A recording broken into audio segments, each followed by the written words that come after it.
Épître aux Hébreux, chapitre 10. Premier paragraphe, versets 1 à 18. Car la loi, ayant l'ombre des biens à venir, non l'image même des choses, ne peut jamais, par les mêmes sacrifices que l'on offre continuellement chaque année, rendre parfaits ceux qui s'approchent.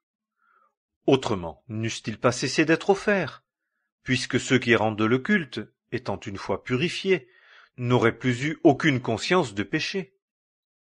Mais il y a dans ces sacrifices, chaque année, un acte remémoratif de péché. Car il est impossible que le sang de taureaux et de boucs ôte les péchés.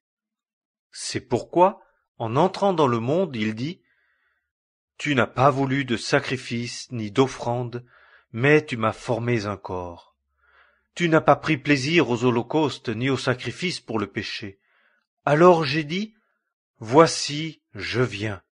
Il est écrit de moi dans le rouleau du livre, pour faire, ô Dieu, ta volonté.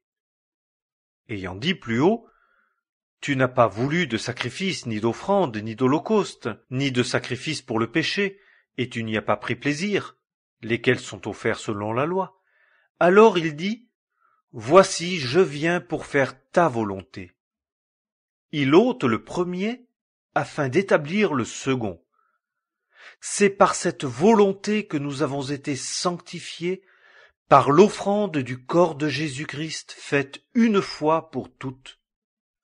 Et tout sacrificateur se tient debout chaque jour, faisant le service, et offrant souvent les mêmes sacrifices qui ne peuvent jamais ôter les péchés. Mais celui-ci, ayant offert un seul sacrifice pour les péchés, s'est assis à perpétuité à la droite de Dieu, attendant désormais jusqu'à ce que ses ennemis soient mis pour marchepied de ses pieds. Car, par une seule offrande, il a rendu parfaits à perpétuité ceux qui sont sanctifiés. Et l'Esprit Saint aussi nous en rend témoignage, car après avoir dit « C'est ici l'alliance que j'établirai pour eux après ces jours-là, dit le Seigneur, en mettant mes lois dans leur cœur, je les écrirai aussi sur leurs entendements. » Il dit « Et je ne me souviendrai plus jamais de leurs péchés, ni de leurs iniquités. » Or, là où il y a rémission de ces choses, il n'y a plus d'offrande pour le péché. Deuxième paragraphe, versets 19 à 31. Ayant donc, frères, une pleine liberté pour entrer dans les lieux saints, par le sang de Jésus, par le chemin nouveau et vivant qu'il nous a consacré à travers le voile, c'est-à-dire sa chair, et ayant un grand sacrificateur établi sur la maison de Dieu, approchons-nous avec un cœur vrai, en pleine assurance de foi, ayant les cœurs par aspersion purifiés d'une mauvaise conscience, et le corps lavé d'eau pure. Retenons la confession de notre espérance sans chanceler, car celui qui a promis est fidèle.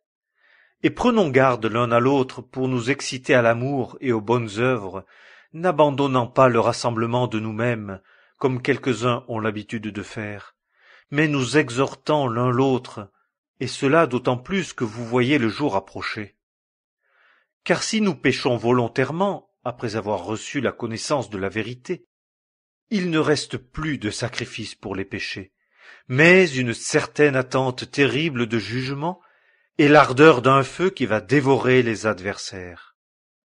Si quelqu'un a méprisé la loi de Moïse, il meurt sans miséricorde sur la déposition de 2 ou de 3 témoins. D'une punition combien plus sévère pensez-vous que sera jugé digne celui qui a foulé aux pieds le Fils de Dieu et qui a estimé profane le sang de l'alliance par lequel il avait été sanctifié et qui a outragé l'Esprit de grâce?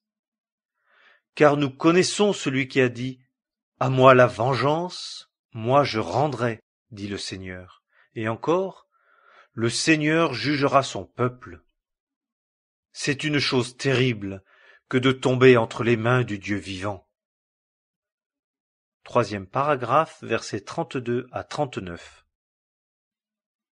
Mais rappelez dans votre mémoire les jours précédents, dans lesquels, ayant été éclairés, Vous avez enduré un grand combat de souffrance, soit en ce que vous avez été offert en spectacle par des opprobres et des afflictions, soit en ce que vous vous êtes associé à ceux qui ont été ainsi traités. Car vous avez montré de la sympathie pour les prisonniers, et vous avez accepté avec joie l'enlèvement de vos biens, sachant que vous avez pour vous-même des biens meilleurs et permanents.